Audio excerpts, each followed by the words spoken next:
tem, desde a abolição da escravidão, a população negra ainda em posições de desvantagem estrutural no mercado de trabalho brasileiro. E nesse processo, o Estado brasileiro teve papel decisivo, seja por meio de legislações ou por políticas públicas ou a falta delas. Então, desde a política imigrantista no pós-abolição, na formação do mercado de trabalho assalariado, a gente teve a exclusão dessa população negra que permaneceu mesmo com a consolidação das leis do trabalho em 1943, que excluiu a maior parte das ocupações dessa população. E após isso, a gente continuou com uma negligência do Estado muito relevante nessa questão racial, né? Mesmo depois de transformações enormes na estrutura ocupacional e produtiva, e até mesmo na Constituição de 1988, que não endereçou essa questão do mercado de trabalho e da desigualdade racial, mas é claro que abriu ali pelo menos algumas brechas em relação aos direitos dessa parte da população, que, né, com o passar do tempo, acabou com a gente conseguisse conquistar as cotas raciais em concursos públicos e também nas universidades públicas, né? A questão é que, independente de períodos de crescimento ou de crise, essa desigualdade é absoluta. Só que, quando a gente tem políticas sociais e crescimento econômico, a gente consegue ter avanços pontuais de diminuição dessa desigualdade.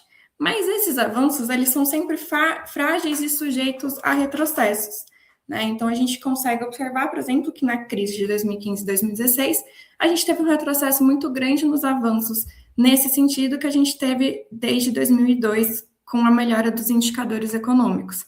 E aí, com a reforma trabalhista de 2017, né, onde se intensificou a flexibilização das relações de trabalho, ampliou os contratos atípicos e a despadronização da jornada, a gente teve, de novo, impactos mais severos sobre os grupos mais vulneráveis, que são os jovens, mulheres e pessoas negras.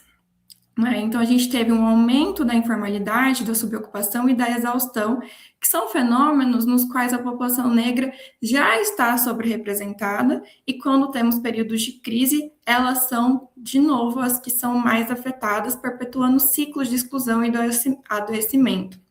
Então, a perspectiva racial ela é fundamental para a gente compreender os impactos de uma flexibilização no tempo de trabalho, e ela também revela como as desigualdades históricas se atualizam e se aprofundam diante das transformações recentes no mercado de trabalho. Então, quando a gente fala de uma jornada de trabalho flexível em favor do aumento do poder das empresas sobre o tempo do trabalhador, então, no quesito de duração, de distribuição e da intensidade desse tempo de trabalho, a gente está falando em jornadas mais longas e intensas, com impactos diretos na saúde física e mental dos trabalhadores. E isso recai, de novo, para aquelas pessoas que estão inseridas de formas mais precárias no mercado de trabalho, que, como eu disse, são mulheres, jovens e trabalhadores negros. A gente tem para a população como um todo, população trabalhadora como um todo, mas principalmente para esses grupos mais vulneráveis, o aumento do estresse, da ansiedade, da depressão e de acidentes do trabalho, especialmente nos setores de indústria, comércio e serviços, que são os que mais concentram a escala 6x1. Para vocês terem uma ideia, das 20 ocupações com maiores ocorrências de acidentes de trabalho, 12 também aparecem no ranking de profissões com maior carga horária. Então, essas coisas estão correlacionadas. É claro que a gente tem falta de dados quantitativos, que dá para contabilizar o número exato de pessoas que estão nessa escala, mas a gente usa como potencial grupo aqueles que trabalham 44 horas ou mais por semana. E desde 2015, com a crise, principalmente depois da Contra-Reforma Trabalhista de 2017, a gente teve uma evolução explosiva no número de trabalhadores com 44 horas semanais ou mais, né? E a gente foi de 39% do total dos ocupados para 48%. Então, esse cenário ainda é agravado pela crescente intensificação do trabalho. Então, além da gente aumentar o tempo de trabalho semanal, a gente intensifica essas horas de trabalho, porque você tem novas tecnologias e novos métodos organizacionais que aumentam a produtividade do trabalho e exigem cada vez mais esforço físico, mental e psicológico do trabalhador. Isso dificulta ainda mais o aproveitamento do tempo livre, porque você tem um nível muito alto de cansaço, um nível de exaustão. Então, você tem pouco tempo para descansar, uma jornada longa, ainda mais numa escala 6x1, que você só tem um dia de descanso, e nesse dia de descanso você está exausto. Então, isso realmente aumenta o nível de estresse, de doenças mentais, de forma muito preocupante. E a nossa legislação, ali mais uma vez o papel do Estado, ou a falta do papel do Estado, nossa legislação não considera essa crescente intensificação do trabalho na hora de atualizar essa legislação que permite uma jornada máxima de 44 horas semanais ou escalas como essa da 6x1. Então, a nossa legislação está defasada desde 1988 nesse quesito. Essa flexibilização, é claro que ela privilegia interesses econômicos de alguém, que é uma minoria, enquanto acentua uma polarização entre os subocupados e os trabalhadores em sobrejornadas. Em ambos os casos, a gente tem uma sobre-representação negra.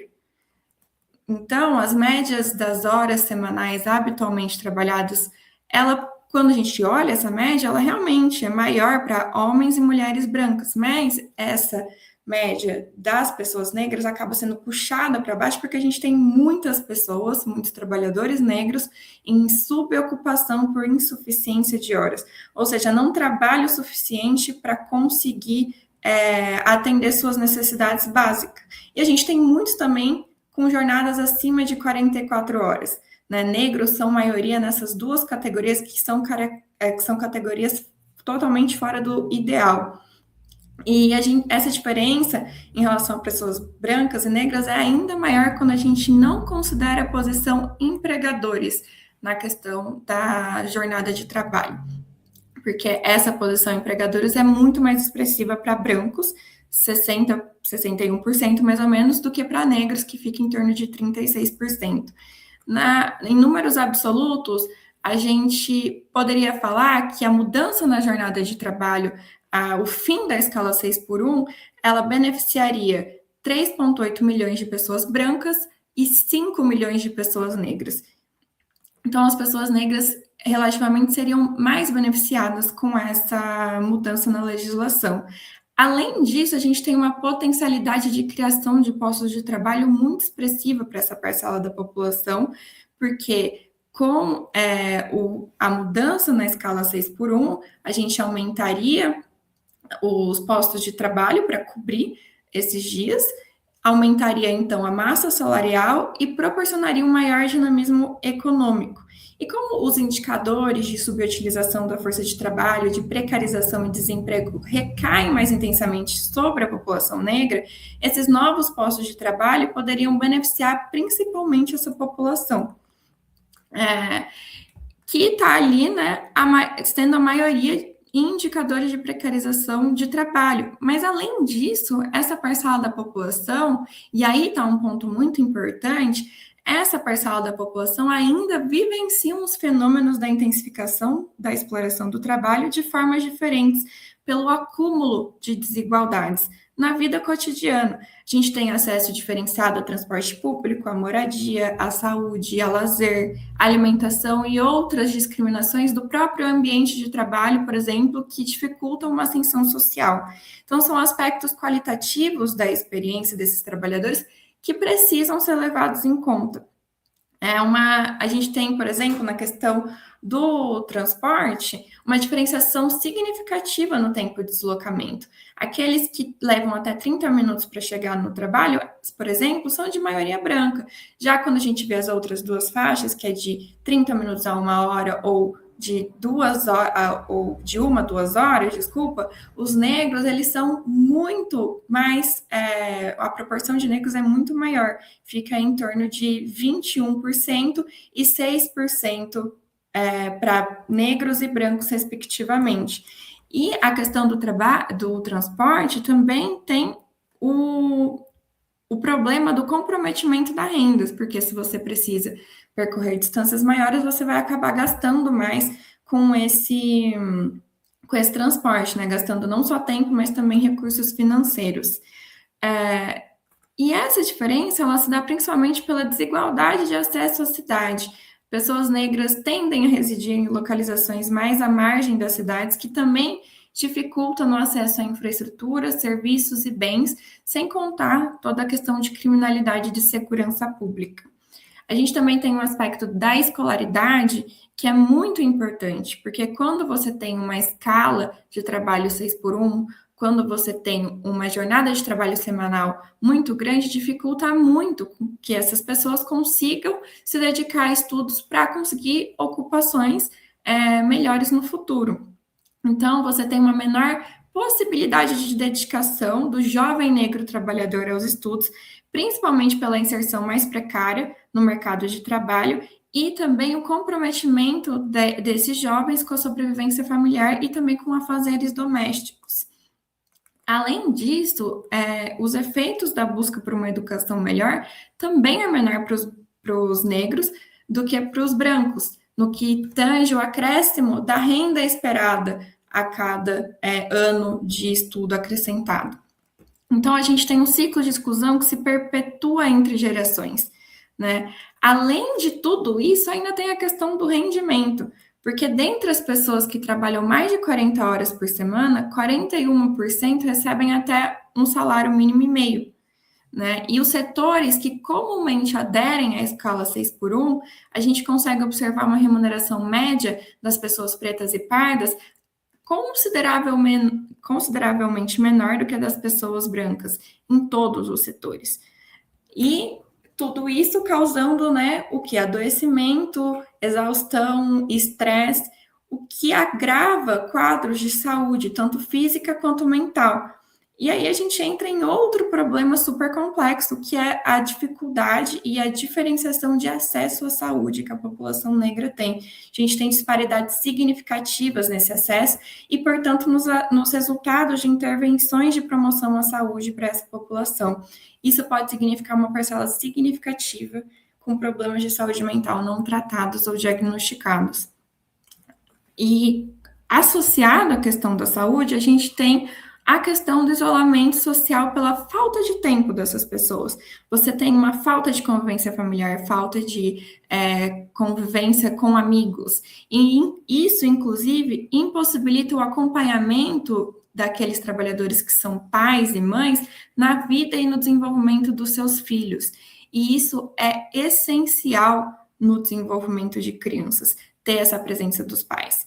Então, o dia de folga, numa escala 6x1, ele não serve para o descanso, ele não serve para a sociabilização, ele não serve para a convivência familiar, nem para o lazer. Ele acaba servindo só para a preparação ao retorno do trabalho por mais 6 dias seguidos.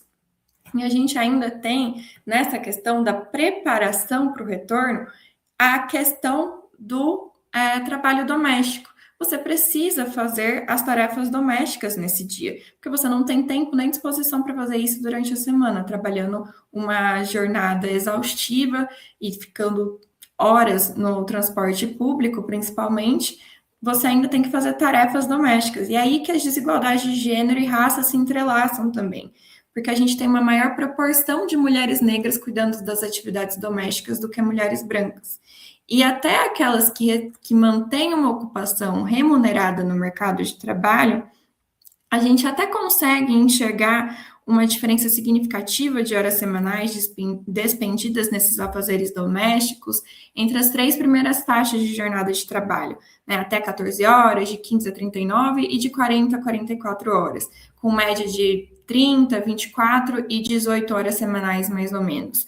Mas, quando a gente olha as últimas 2 faixas de jornada de trabalho, essas horas gastas em afazeres domésticos praticamente não se alteram. Elas se mantêm perto das 18 horas semanais, tanto para que trabalham 45 a 48 horas semanais, quanto para aquelas que trabalham mais de 49 horas. Porque o trabalho doméstico, o trabalho de reprodução social, ele precisa ser feito, independentemente das horas semanais trabalhadas no mercado. Então, a gente tem a questão também aí da sobrecarga das tarefas domésticas e da dupla ou tripla jornada, principalmente das mulheres.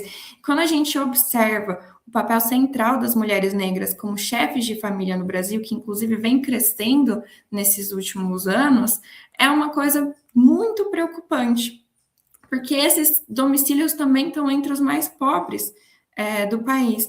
E isso sobra pouco tempo para o cuidado e acompanhamento dos filhos, dificulta a permanência das crianças na escola e restringe suas oportunidades de mobilidade social, levando então a uma transmissão intergeracional da pobreza. Então, nesse sentido, ser negro aumenta a chance de ser pobre de tempo. Outros aspectos, como idade, regionalidade, escolaridade e gênero, também interferem nessa tendência. Pessoas jovens, mulheres, mães de filhos de menos de 14 anos, pessoas com baixa escolaridade, residentes de área urbana e da região Nordeste têm maior probabilidade de enfrentar a pobreza de tempo. E isso precisa ser considerado quando a gente vai conversar sobre jornada de trabalho, quando a gente vai conversar sobre escala de trabalho e vulnerabilidade social. Então, o tipo de ocupação do indivíduo e, consequentemente, a gestão do tempo do seu trabalho tem grande influência sobre a organização das suas atividades ao longo dos 7 dias da semana. E a autonomia de organização de tempo e lazer acaba se tornando uma característica daqueles grupos populacionais mais instruídos e melhor colocados no mercado de trabalho. Isso vira um privilégio. Inclusive, a gente pode fazer, nesse contexto, um paralelo ao trabalho na escala 6x1 com a escravidão. Pelo corpo do trabalhador, em ambos os casos, não ser visto como digno de vitalidade e enxergado apenas a partir da ótica da produção e da exaustão. Esse tipo de escala de trabalho não teria espaço para uma fase de recuperação, o que recairia de forma ainda mais intensa sobre as pessoas negras pela marca histórica subjetiva do modo de trabalho contínuo e exaustivo para essa parcela da população. O racismo, ao estruturar a organização do trabalho e limitar o reconhecimento do trabalhador negro, acaba sendo fonte de sofrimento psíquico e de adoecimento, tornando o ambiente laboral um espaço de reprodução da desigualdade e da desvalorização da identidade, seja de uma forma agregada, quando a gente observa os dados e as desigualdades raciais no mercado de trabalho, seja na vivência qualitativa desses trabalhadores no seu dia a dia. Então, a questão da formalização e a proteção de segmentos historicamente excluídos, seja pela legislação ou por políticas públicas, com atenção especial para as mulheres negras, é essencial. Porque apenas com uma agenda que una uma defesa da qualidade de vida, da redução da jornada e o combate a essas desigualdades raciais e de gênero, poderia promover um mercado de trabalho mais democrático e inclusivo. Esse tipo de escala e essa jornada de trabalho exaustiva, ela vai contra o objetivo de uma igualdade racial. Então, por isso, a gente precisa lutar contra ela para conseguir uma maior equidade em termos de raça e trabalho no Brasil hoje.